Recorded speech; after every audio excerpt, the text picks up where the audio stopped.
First Lady Cylvia Hayes to his failure with Cover Oregon. Governor Kitzhaber opens up in his first interview since getting elected to answer your tough questions. Is she still an advisor to you? Well, she has always advised me. And hear what else Kitzhaber is saying about Cylvia Hayes' role in the future. And at 6 o'clock, good evening, everyone. I'm Jeff Gianola. And I'm Ann State. Our Ken Body sat down with the governor for that rare one-on-one interview. Ken is here with us tonight. What did the governor reveal? Well, he says he is cooperating with the State Ethics Commission, which may launch an investigation. And he says he's still committed to First Lady Cylvia Hayes, who he says has a lot to offer the state of Oregon. Are you and Cylvia Hayes still together, still engaged? Absolutely. I asked Kitzhaber the question many Oregonians have after Cylvia Hayes' role as First Lady came into question. The State Ethics Commission gave no opinion on whether Hayes should continue her work as an advisor to the governor while working as a private consultant on the same environmental topics. But they are considering 2 ethics complaints filed by Republicans. Is she still an advisor to you? Well, she has always advised me. I think that she's certainly not a policy advisor in my administration. And, you know, her role going forward obviously is going to be significantly different than it was in the past. And, you know, we are fully cooperating with the Oregon Ethics Commission to find out what sort of the appropriate sideboards are for a role which is really undefined in statute. How will the role change?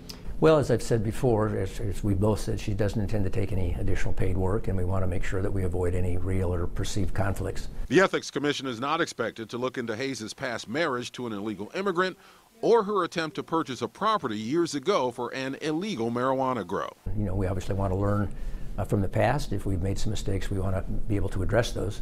Kitzhaber acknowledged the failure of Cover Oregon on his watch, but he says more Oregonians have health care now, and the economy is improving.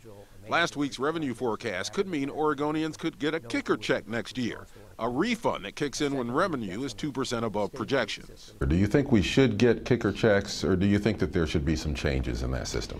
First of all, I think we should, the kicker really was designed to ensure that the state didn't build up a big surplus, right? And I do agree with that completely. But the idea of having the economy improve by $2 and then losing $300 million out of schools doesn't make a lot of sense to me. So I do think we need to look at it.